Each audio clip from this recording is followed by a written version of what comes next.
안녕하세요. 일산 위너스 학원 국어과 원장 양병철입니다. 오늘은 선생님이 2018학년도 수능 국어 영역 문학 중에서 현대시를 해설해 주도록 하겠습니다. 전체적으로 문학이 쉽게 출제됐습니다. 그래서 지금부터 예비 고3 학생들은 이렇게 생각하시면 돼요. 예비 고3 학생들은 문학을 어떻게 준비하는 게 좋습니까? 라고 얘기하면 이걸로 충분합니다. EBS 교재에 나오는 작품만 여러분들이 충분히 이해하고 있다면 수능에서 문학을 시험 보는데 문제는 없다고 생각합니다. 그래서 EBS 교재 중에서 수능 특강이라는 게 있고 그 다음에 수능 완성이 있습니다. 수능 완성. 그 다음에 마지막에 파이널 실전 모의고사가 있죠. 여기에 있는 문학 작품만 공부해도 충분히 여러분들이 아는 작품을 수능에서 보게 될 겁니다. 그러니까 여기서 더 확대할 필요는 없다고 생각합니다. 그리고 또 하나 중요한 건 문학을 잘하기 위해서는 어휘력을 쌓는 게 가장 중요합니다. 여기에 이제 뭐가 잘 돼 있으면 좋아요? 개념이 정확하게 정리가 돼 있으면 여러분들은 어떤 작품이 나와도 여러분들 혼자서 읽고 충분히 문제 해결을 할 수 있다는 겁니다. 자꾸 여러분들 내가 시험에 나올 작품들을 정리를 해서 그걸 암기하는 형태의 공부는 지양하는 게 좋습니다. 버리는 게 좋다는 겁니다. 됐죠? 그래서 지금 선생님이 문학 전체적인 걸 보면 현대시나 그 다음에 고전시가나 그 다음에 수필 중에서 풍란이라는 작품이 나왔는데 이것도 충분히 여러분들이 한 번 정도는 경험을 했다. 혹 안 해도 여러분들 그 난에 대한 글쓴이의 태도는 알 수 있다. 그 다음에 사시남정기도 여러분들이 한 번 정도는 경험한 작품이고 관촌수필이라는 소설도 여러분들이 제목을 보고 어떤 작품이라는 걸 수능 특강을 공부하면서 한 번 정도는 경험을 했을 거라고 생각합니다. 자, 오늘은 일단 현대시에 대해서 정리를 해주겠습니다. 자, 현대시가 나오는데 자 20번부터 22번 지문입니다. 선생님이 수업할 때 시를 볼 때 고전시나 현대시나 똑같습니다. 가장 중요한 건 여러분들 어휘를 가지고 구체적인 장면을 이해하는 게 중요하다고 그랬습니다. 그러니까 이 어휘를 가지고 구체적인 장면을 이해해야지 시 전체에 뭐가 이해가 된다? 상황이 이해가 된다. 이 상황 이해가 돼야지만 우리는 시어에 뭐를 알 수 있다? 이미지를 알 수 있다. 그러니까 만약에 전체적인 상황이 이해가 되지 이 A라는 시어는 부정적이다. B라는 시어는 긍정적이다. 이 정도의 이미지 비교만 해도 여러분들은 충분히 문제를 풀 수 있다는 겁니다. 그러니까 지금부터 여러분들이 공부할 때는 내가 배우고 있는 또는 보고 있는 책의 작품들에서 내가 모르고 있는 어휘들을 먼저 정확하게 알려고 노력하는 게 중요합니다. 그 다음에 거기에 이제 문제를 풀면서 선택지를 이해하려면 개념 정리가 잘 돼 있어야겠죠. 됐죠? 여러분들 그래서 예비 고3 학생들은 현대시 공부할 때 작품을 많이 공부한다. 이런 쪽으로 목표를 두지 마시고 내가 어떤 글이 나와도 어휘를 가지고 장면을 이해하겠다. 이런 식으로 접근하는 게 좋아요. 그 다음에 이제 현대시를 잘할 수 있는 방법이 순서를 보면 맨 처음에 뭘 읽으라 그랬어요, 선생님이? 제목 읽기를 하고 그 다음에 중심 대상을 찾아라. 그 다음에 이 중심 대상 주변에 이제 어휘들이나 문장을 가지고 전체적인 상황을 이해해라. 이렇게 얘기했습니다. 선생님이 가끔 문학을 수업하다 보면 문학이 원래 구체적으로 쓰여 있는데 학생들 머릿속에는 자꾸 문학은 추상적이다. 이렇게 알고 있는 것 자체가 일단 잘못된 겁니다. 여러분들 꼭 아셔야 돼요. 문학은 드라마나 영화처럼 구체적으로 쓰여 있습니다. 구체적이라는 건 감각적으로 표현되어 있다는 겁니다. 그 구체적인 장면을 우리가 정확하게 어휘를 가지고 이해하면 되는 겁니다. 2018학년도 수능에 나온 두 편의 시는 아주 쉬운 시였습니다. 그리고 선생님이 사실 3학년 학생들 마지막 보충할 때 풍자적인 시인 묘비명을 꼭 보고 가라. 선생님이 정확히 찍었습니다. 그래서 찍은 게 중요한 게 아니고요. 알았죠? 그러니까 선생님 보기에는 여러분들이 어떤 글이 시가 나와도 읽을 수 있는 능력을 쌓는 게 중요하다는 겁니다. 그래서 맨 처음에 거기 가시부터 정리를 좀 해주겠습니다. 가시에 이육사의 시가 나옵니다. 이 가시에 대해서 강 건너간 노래 이렇게 돼 있죠, 그죠? 그리고 이육사의 시는 우리가 많이 경험했습니다. 뭐 광야라든지 절정이라든지, 알았죠? 이런 시들은 뭐 이미 우리가 내신 준비하면서도 많이 경험했다고 생각합니다. 그래서 이육사의 시가 대체로 남성적이고 그 다음에 저항적이면서 미래지향적 성격을 가지고 있다. 이 정도의 내용도 경험한 사람이 있을 겁니다. 혹시 없더라도 그냥 대상을 찾아서 상황을 이해하는 쪽으로 읽어야 됩니다. 맨 처음에 제목을 보면 일단 강 건너간 노래니까 요게 중심 대상이라는 걸 알아야 됩니다. 됐죠? 그리고 첫 번째 가에 1년을 보면 이렇게 돼 있어요. 섣달에도 보름께 달 밝은 밤입니다. 알았죠? 그럼 첫 번째 1년에서는 뭘 제시했어요? 시간적 배경이고 됐죠? 무슨 말인지 이해됐죠? 섣달이면 여러분들 1년 중에서 맨 마지막 달을 뜻합니다. 음력으로 양력이 아니고, 알았죠? 그러니까 음력으로 맨 마지막 달 12월 보름께입니다.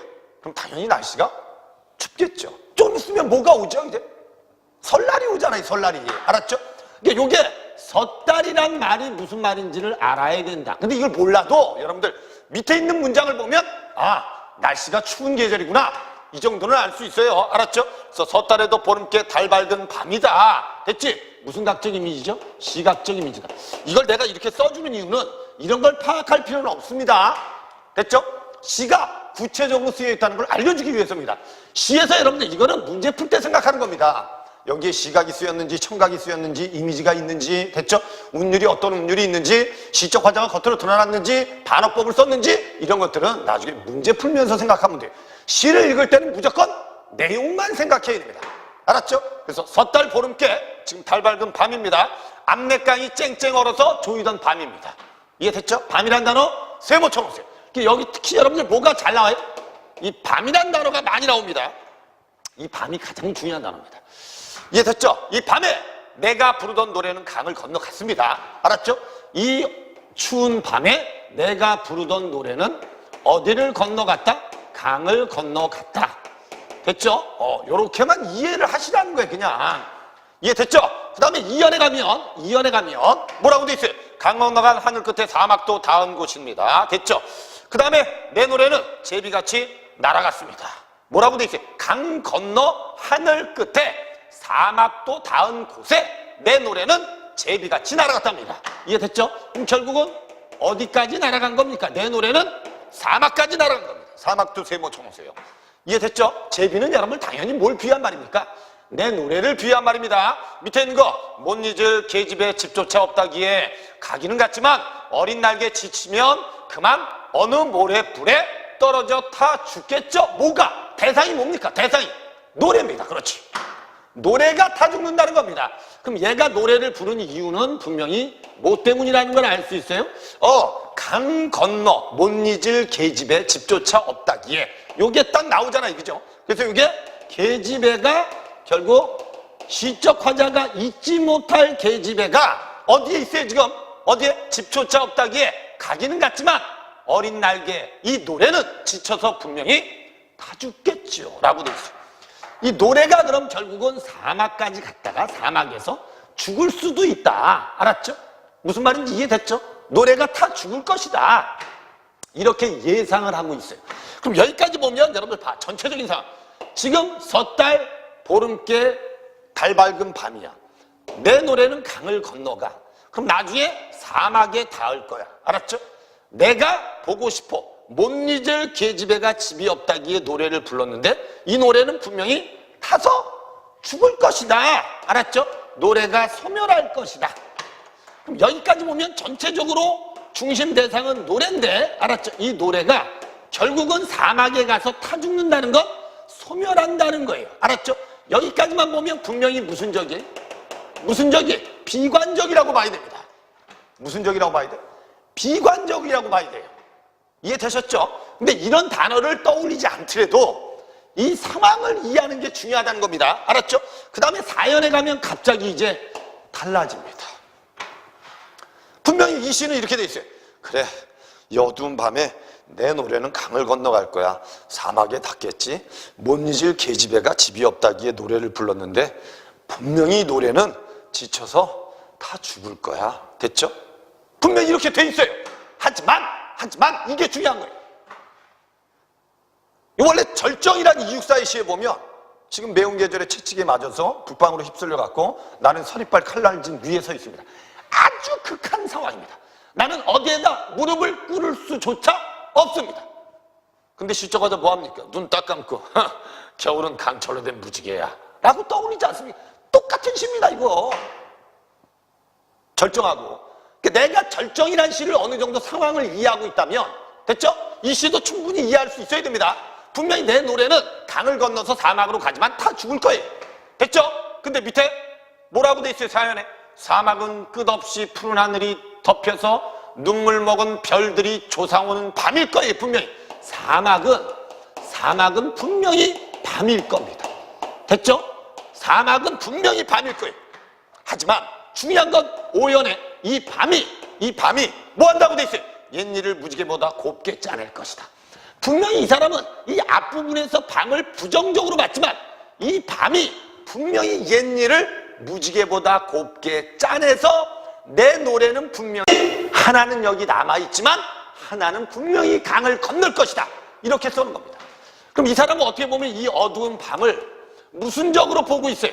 긍정적으로 보고 있습니다. 여기서는 이해됐죠?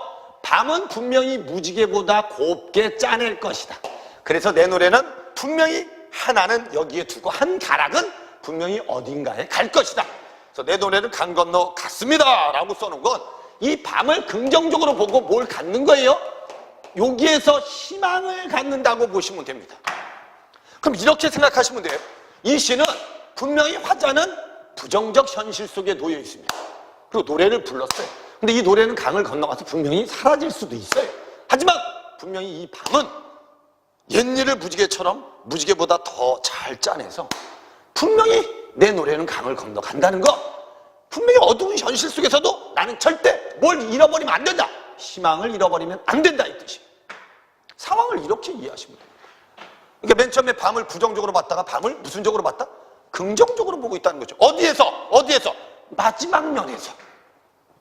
이해됐습니까? 그래서 이 시가 여러분들 어떻게 보면 이육사의 절정하고 상당히 유사한 상황으로 돼 있다고 생각하시면 됩니다. 이해되셨습니까? 선생님 말? 됐죠? 요 시는 요 정도로. 그 다음에 나시 같은 경우는, 자, 이거 주제 같은 거 정리할 필요 없어요. 표현상의 특징 같은 거는 문제를 풀면서 정리하면 됩니다. 선생님이 가끔 가다 보면 시를 공부할 때 학생들이 너무 많이 공부합니다. 여러분들 문학하고 비문학 중에서 대학에 가서 필요한 건 비문학이지 문학이 아닙니다. 문학을 그렇다고 완전히 필요 없다는 소리는 아닙니다. 우리가 문학을 읽어야지 또 인간의 감정을 또 이해할 수 있고 또는 사회의 갈등도 이해할 수 있는 겁니다. 근데 결국은 대학교 가서 공부할 땐 비문학을 독해하는 능력이 대학 공부에서 더 중요합니다. 사실은. 그러니까 선생님이 왜 이 말을 하냐면 고전시가나 현대시나 현대소설, 고전소설을 공부하는데 너무 많은 시간을 투자하지 마라. 여러분들 한 작품을 읽더라도 내가 스스로 읽는 습관을 자꾸 가져라. 알았죠? 그런 내가 습관을 가지려면 일단 기초가 부족하면 수업을 들어서 어떻게 읽어야 되는지, 그 다음에 시나 소설이 어떤 특징이 있는지를 알아야죠. 선생님이 가끔 가다가 수업하다가 학생들한테 이렇게 묻습니다. 소설에서 가장 중요한 게 뭡니까? 라고 물으면 대답을 못합니다. 소설에서 가장 중요한 건 갈등입니다. 줄거리를 이해해야죠. 알았죠? 시에서 가장 중요한 건 뭡니까? 감정입니다. 또는 시적 화자의 태도입니다. 됐죠? 우리가 가시를 딱 읽고 나면 지금 추운 겨울이야, 밤이야. 분명히 이 사람은 노래를 부르는데 그 노래가 분명히 사막에 닿으면 소멸할 거라고 생각해. 하지만 이 사람은 이 사막, 어두운 밤을 긍정적으로 보고 있어 라고만 느껴주면 되는 겁니다.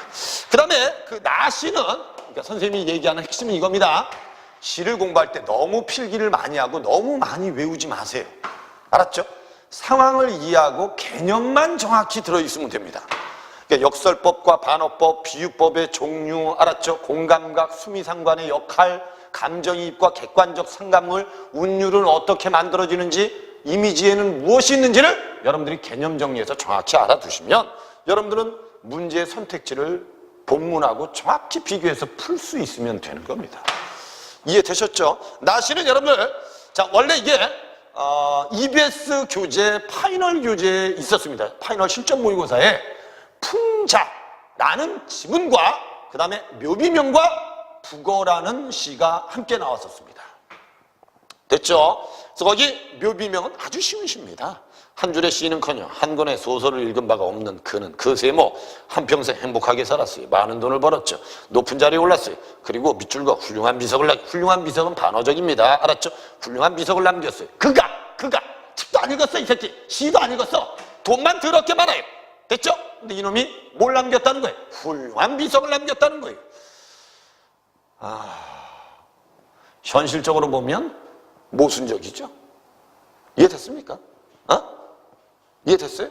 어떻게 보면 시도 좀 읽고 소설도 읽은 사람들이 더 훌륭한 비석을 남겨야 되는데 돈 많으니까 행복하고 비석까지 남겼대요. 요즘 사회가 이렇지 않습니까? 그리고 어느 유명한 문인세모 쳐놓으세요. 그를 기리는 묘비명을 여기에 썼습니다. 비록 이 세상이 잿더미가 된다 해도 불의 뜨거움 꿋꿋이 견디면서 이 묘비는 살아남아서 귀중한 사료가 될 것입니다. 역사적으로 봐도 모순적입니다. 됐죠? 역사는 도대체 무엇을 기록하죠? 시인은 어디에다 무덤을 남길 것이냐. 이게 결국 시인이 남길 무덤이 없다는 거죠. 그럼 요즘은 여러분들 결국 정신적 가치보다 무슨적 가치를 더 중시하고 있다. 물질적 가치를 더 중시하고 있다를 풍자합니다. 요 정도만 이해하면 됩니다. 이 시는 충분히 상황이 이해가 되잖아요. 그죠? 그래서 그는 모두 안 읽었어요. 시도 안 읽었어요. 한 권의 소설도 읽지 않았어요. 근데 행복했어요. 그 다음에 돈은 많이 벌었어요. 그리고 이걸 가지고 뭐를 남겼어요? 비석을 남겼어요. 그리고 이 비석의 묘비명을 또 누가 썼어요? 문인이 썼습니다. 됐죠? 어떻게 보면 글을 쓰는 문인들은 무슨적 가치를 중시하는 정신적 가치를 추구하는 사람들입니다. 됐죠? 근데 이 문인이 이 사람을 기리는 묘비명을 썼다는 겁니다. 됐죠? 그리고 이 비석이 나중에 역사에 남아서 분명히 사료가 될 것이다. 역사의 재료가 될 것이다. 이해됐죠? 이건 분명히 현실적으로 봐도 모순입니다.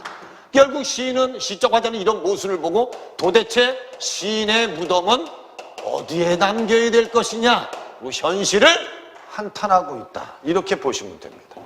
그 다음에 다의 글은 여러분들 우리가 대부분 시가 나오면 두 편의 시가 나오고 보기에서 시에 대해서 설명을 해주고 그 다음에 그 보기를 기준으로 감상을 하는 문제들이 많이 나왔었지 않습니까? 그 보기가 여기 들어있다고 생각하시면 됩니다. 알았죠? 시는 인간의 삶을 반영하면 당연한 겁니다. 됐죠? 시에서 반영은 됐죠? 현실과 인생을 모방한다는 의미에서 외부 현실을 시 속에 담아내는 것으로 역사와 현실의 상황을 시를 통해서 어떻게 재현할 것인가에 초점을 둡니다. 당연합니다. 이해되죠? 첫 번째 문장이 가장 중요한 문제. 시는 인간의 삶을 반영한다. 됐죠? 여기서 반영은 있는 그대로의 현실로서의 반영과 있어야 하는 현실로서의 반영으로 구분할 수 있다. 그럼 여기까지 보면 단을 보면 단은 시는 인간의 뭐를 반영한다? 삶을 반영하는데, 알았죠? 여기서 말하는 반영이라는 의미는 두 가지다. 뭐다? 있는 그대로를 반영하는 경우도 있지만 있어야 할 현실을 반영하는 경우도 있다. 이게 당연한 거 아닙니까? 그래서 시를 쓸 때 현재의 현실을 반영할 수도 있고 있어야 할 현실을 반영할 수도 있습니다.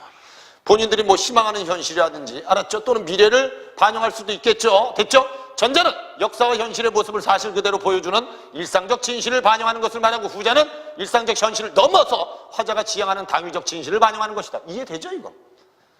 뭐 비문학 독해를 잘하는 학생들은 뭐 구조 충분히 보일 수 있죠. 그 다음에 밑에 한편 시에 대한 시쓰기라는 형식을 통해서 이게 또 있다는 거야. 알았죠? 시에 대한 시쓰기라는 게 있다는 거야. 이건 또 뭡니까? 그래서 라는 형식을 통해서 시 그 자체를 반영하는 특수한 경우도 있다. 그러니까 시는 인간의 삶을 반영하는 게 맞는데, 알았죠? 인간의 삶이 아닌 시 자체를 반영하는 경우도 있다. 이런 뜻이에요. 무슨 말이에요? 시 자체를 반영하는 경우도 있다. 오케이? 됐습니까? 그래서 뒤에 이때 반영의 대상은 외부 현실이 아니라 시쓰기 상황이나 시를 쓰는 시인이 됩니다. 됐죠? 시쓰기 상황이나 시를 쓰는 시인이 뭐가 될 수 있다? 대상이 될 수 있다. 이 경우 시인은 그 자체로 서로 시론 혹은 시인론의 성격을 지닙니다. 이런 성격의 작품에서 시는 노래나 기타 여러 갈래의 글로 표상되기도 합니다. 이처럼 시인들은 시 속에 형상화된 세계를 통해서 인간이 지향해야 할 바람직한 삶의 방향을 모색하고, 이를 통해서 시인은 무엇을 말해야 하고 시인은 어떤 존재로 살아가야 하는지를 성찰합니다. 그게 낫이 아니겠어요? 이해됐죠? 요거 딱 보면 이게 낫이구나. 됐죠? 아니, 문인이 묘비명을 썼어. 그걸 대상으로 해서 시를 썼다면, 알았죠? 요게 되는 거 아니야? 시에 대한 시쓰기다. 그래서 20번 문제에 보면 공통점 뭡니까? 청자를 명시적으로 설정 밑줄 그어놓으세요. 이건 누구죠? 가입니다. 가에 나라는 말이 있죠. 그죠? 나라는 말이. 이건 많이 들어봤잖아요. 그죠? 근데 뒤에 있는 거 풍자적으로 비판하고 있다. 밑줄. 이건 누구죠? 나입니다. 앞에 있는 거 청자 명시적은 가. 뒤에 풍자적 비판은 나. 됐지? 그리고 풍자란 말이 무슨 말인지 모르면 안 돼요. 풍자는 우회적 비판을 뜻합니다. 그러니까 이런 용어들을 더 정확히 알려고 노력들을 좀 하세요. 막연하게 알지 말고, 고전 시간을 공부를 잘하는 것도 어휘력이 좋아야지 어떤 지문이 나와도 읽을 거 아닙니까? 근데 여러분들은 어휘력은 쌓지 않고 자꾸 여러분을 표현상의 특징, 어떤 시어가 대조적이다, 됐죠? 이런 것만 자꾸 머릿속에 익히려고 합니다. 무조건 글은 내용이 중요한 겁니다. 비문학이나 문학이나 화법이나 작문이나 똑같습니다. 이해되셨죠? 그 밑에 있는 거 유사한 식구를 반복하면서 화자의 의지를 강조, 유사한 식구 반복 밑줄 그어놓으세요. 이건 어디에 있죠? 가에 있죠. 내 노래는 강 건너갔어. 반복되죠. 그 다음에 밑에 시적 대상의 생명력을, 시적 대상 밑줄 그어놓으세요. 가의 시적 대상은 뭡니까? 노래. 노래를 뭐에다 비합니까? 제비. 됐죠? 그럼 생명력을 부여한 겁니다. 됐지? 묘비 명에 비석이 있는데 그 비석은 살아남아서 분명히 귀중한 사료가 될 것이다 라고 됐죠. 거기 불의 뜨거움을 꿋꿋이 견디면서 생명력을 부여한 거 아닙니까? 됐죠? 원래 이런 표현 방법을 활용법이라고 합니다. 알았죠? 그래서 시적 대상에 생명력을 부여했다, 이러면 우리는 이걸 활용법이라고 하죠. 둘 다 있습니다. 그래서 생명력을 부하여 의지를 지닌 존재로 보고 있다. 그래서 노래도 분명히 의지를 지닌 존재고요. 이해됐습니까? 내 노래가 강을 건너간다는 거 의지를 지닌 존재고요. 그 다음에 밑에 묘비명을 쓴 비석도 의지를 가진 존재로 꿋꿋이 살아남으니까 3번이 답이에요. 다양한 이미지를 써서 자연의 모습을 이건 관동별곡입니다. 뭐라고요? 관동별곡. 여기는 나타나 있지 않습니다. 단어적 어조 밑줄 그어놓으세요. 이건 납니다. 이해됐습니까? 그래서 요 정도는 개념이 잘 돼 있는 학생들은 이런 시의 표현상의 특징을 굳이 외우지 않더라도 선택지하고 본문을 빨리빨리 비교하는 능력이 있다는 거죠. 여러분들이 나중에 문제를 잘 풀려면 뭐가 잘 돼 있어야 된다? 개념 정리가 잘 돼 있어야 됩니다. 여러분들 아직도 고등학교 3학년 학생들 중에는 직유법과 은유법의 차이, 의인법과 화류법의 차이, 됐죠? 대구법이 정확히 뭔지를, 서리법이 정확히 뭔지를 모르는 사람도 의외로 많습니다. 그러니까 여러분들이 필기를 해서 그걸 외우지 말고 그게 무슨 표현 방법이고 효과가 무엇인지를 이해하는 게 중요한 겁니다. 되셨죠? 뒤로 넘겨보세요. 21번 문제. A의 관점에서 그래서 기역, 미음을 이해한 내용으로 적절하지 않은 걸 찾으랍니다. A입니다. A는 뭐죠? 결국 C는 인간의 삶을 반영한답니다. 됐죠? 기역은 극한 추위를 드러내는 시간적 배경을 제시했다. 섣달, 섣달, 보름께, 달 밝은 밤. 화자나 인물이 처한 상황을 드러내고 있습니다. 맞죠? 그죠? 밑에 있는 거 현실의 모습을 사막으로 표상했어요. 화자나 인물이 직면하게 될 공간적 배경이고 죽음의 상황을 가정하여서 화자에게 닥친 일상적, 현실이 절망적인 상황임을 노래하고 있습니다. 맞죠? 그죠? 내 노래는 분명히 다 죽을 거예요. 그럼 절망적이죠, 당연히. 근데도 이 사람은 희망을 갖습니다. 근데 거기 밑에 리을에 자연물에 대한 화자의 태도 변화는 어디에 있는 겁니까? 자연물에 대한 태도 변화는 미음에 있는 거지 리을에 있는 게 아닙니다. 리을에서는 밤에 대한 태도는 변하지 않았습니다. 그 다음에 일상적인 현실에 희망을 갖고 있다. 이것도 어디라고 봐야 돼? 미음이라고 봐야 됩니다. 리을이 아닙니다. 이해되셨습니까?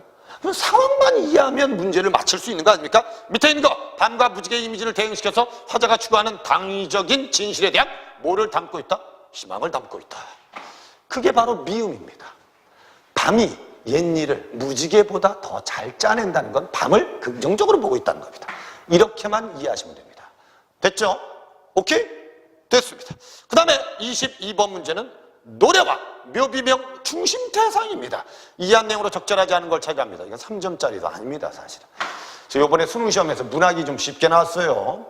그래서 학생들이 앞부분을 좀 쉽게 풀었기 때문에 시간적 여유가 있어서 뒤에 비문학도 푸는데 여유를 좀 가질 수 있었기 때문에 결국 학생들이 시험을 잘 본 학생들도 있을 겁니다. 어떤 학생들은 대체로 보면 이 문학이 특히 약한 학생들은 앞부분에서 또 결국 문학 문제 풀면서 시간을 끌다가 뒤에 비문학이 어려우니까 어쩔 수 없이 찍고 나오겠죠. 그죠? 그러니까 선생님 보기에는 수능을 잘하려면 문법이나 문학은 기본이 돼 있어야 됩니다. 확실하게 돼 있어야 되고 비문학이 조금 부족해서 내가 계속 문제를 풀면서 문학은 실수를 안 해서 다 맞히는 형태, 비문학은 한두 개 틀리는데 이걸 안 틀리게 하기 위해서 더 공부를 하는 이런 스타일의 공부가 돼야지 여러분들이 국어 만점이 나올 수 있습니다. 밑에 있는 거 노래가 시를 표상한다면 1번 노래가 시를 표상한다면 이 노래는 가를 쓴 시인 자신이 추구하는 바람직한 삶의 방향을 반영하고 있습니다. 이해됐죠? 그 다음에 밑에 노래가 시를 표상한다면 노래가 시랍니다. 이 노래는 시가 집조차 없는 처지에 있는 이의 삶에 다가가야 한다는 가를 쓴 시인의 관점이 드러나 있다.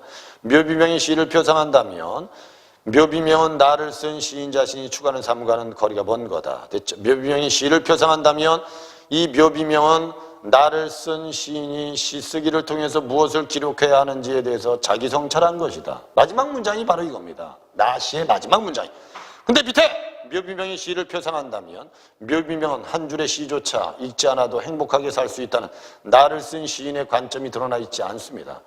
나를 쓴 시인의 관점은 한 줄의 시 한 권의 소설도 읽지 않은 사람이 행복한 건 잘못됐다고 생각하는 관점이지 그게 바로 바람직한 관점, 삶이라는 관점은 아니라는 거죠.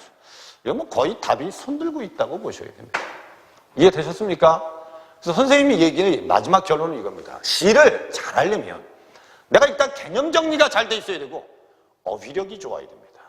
그래서 내가 한 편의 시를 공부하다 모르는 어휘가 나오거나 하면 반드시 그걸 알려고 노력하셔야 돼요. 고전시도 똑같습니다. 그리고 선생님이 마지막으로 예비고3 학생들한테 부탁하는 건 문학을 공부하는데 너무 많은 시간을 투자하기보다는 비문학을 공부하는데 더 많은 시간을 투자하는 게 바람직하다. 혹 근데 내가 4등급, 5등급이라 문학이 잘 안 돼 있다! 라고 하면 방학 때를 이용해서, 겨울방학 때를 이용해서 반드시 문학이 어떤 특징이 있고 어떻게 읽어야 되고 어떤 개념들을 알아야 되는지는 알고 있어야 됩니다.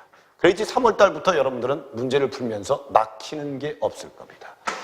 이해되셨죠? 이 동영상은 예비고3 학생들을 위해서 찍는 겁니다. 내년 3월 달 첫 번째 학평에서 좋은 결과를 만들기 위해서 겨울방학 때 문학과 비문학과 문법을 어떻게 정리해야 되는지를 반드시 알아두시고 계획을 세웠으면 좋겠습니다. 오늘 해설은 여기까지 하겠습니다. 감사합니다.